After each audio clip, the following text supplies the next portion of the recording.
그 대신 총장님. 적법 절차를 지켜야 되기 때문에 적법 절차를 총장님. 지키고자 하는 노력이라고 이해해 주셨으면 좋겠습니다.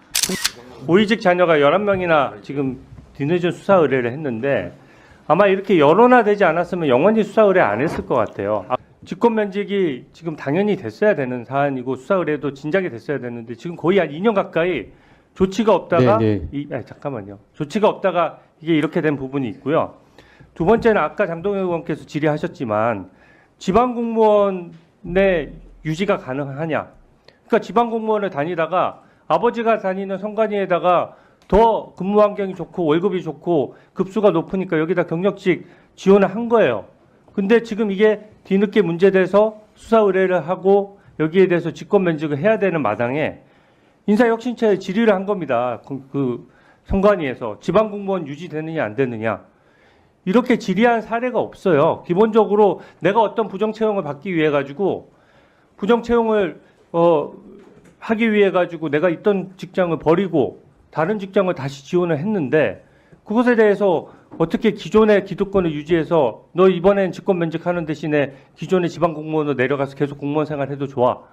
이게 공직관이 그렇게 돼서는 안 되는 거거든요. 한번 말씀해 보시죠. 네. 첫 번째 장기간 방치하셨다고 말씀을 하시는데 수차 저희들이 국정감사 등을 통해서 말씀을 드렸습니다. 이게 저희가 법상으로는 감사원 감사를 받을 수는 없지만 그때 국민과의 약속으로 감사원 감사를 받기로 했어요. 그렇다면 감사원 법의 절차에 따라서 진행이 돼야 됩니다. 감사원법에 의하면 감사원이 조사 개시 통보를 한 사안에 대해서는 자발적으로 기관 자체가 징계나 이런 부분들을 더 진행할 수 없습니다. 중단되도록 돼 있어요. 법률이. 예. 그 말씀입니다. 그래서 자체 감사를 해도 그 감사원 감사가 자체 감사 그조차도 맞고 실제적으로는 감사 결과에 따라서 우리가 조치를 취해야 되는 겁니다.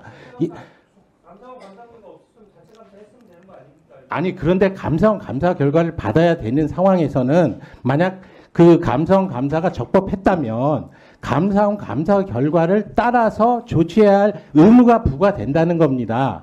그런 상황이기 때문에 더 이상 감사원 감사 결과가 되는 사안에 대해서는 저희가 추가적으로 중복해서 감사에 나설 수가 없었고요.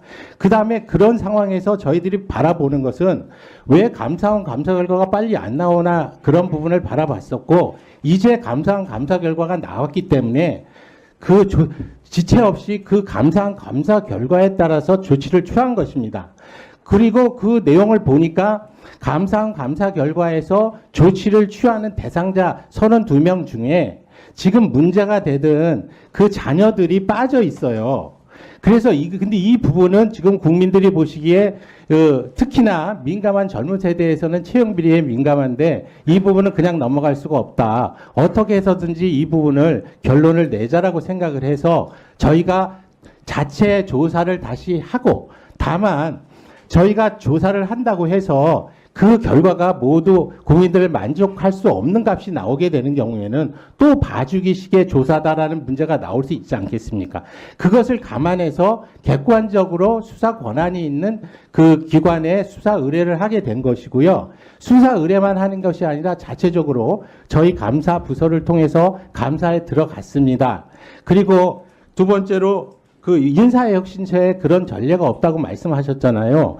이런 전례가 없어요. 제가 찾아보니까. 근데 지금 제 생각은 이 비리 척결을 할 때 지금 말씀드린 대로 직권 면직해서 하여튼 이 선관위 조직에서 그들을 배제하는 것이 좋겠다는 생각은 하고 있습니다.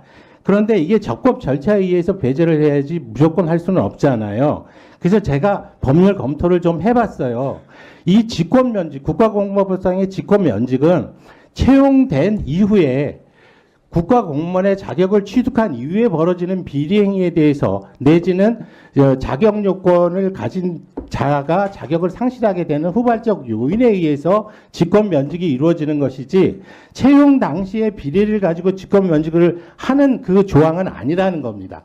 그래서 그 조항을 가지고 배제를 할 수 없기 때문에 제가 그 다음에 채용과 관련한 부분에서 배제할 수 있는 사안을 검토를 하기 시작했어요. 네, 아이, 잠깐만요. 그래서 보니까 45조의 3이 확실하게 누구든지 채용 절차에서 비리가 있는 경우에는 그 채용자를 취소할 수 있는 조문이 있습니다. 근데 그 조문이 불행하게도 입법 과정에서 2021년 6월에 그게 개정이 되면서 시행일은 2021년 12월인데 소급표를 두고 있어요, 부측에서.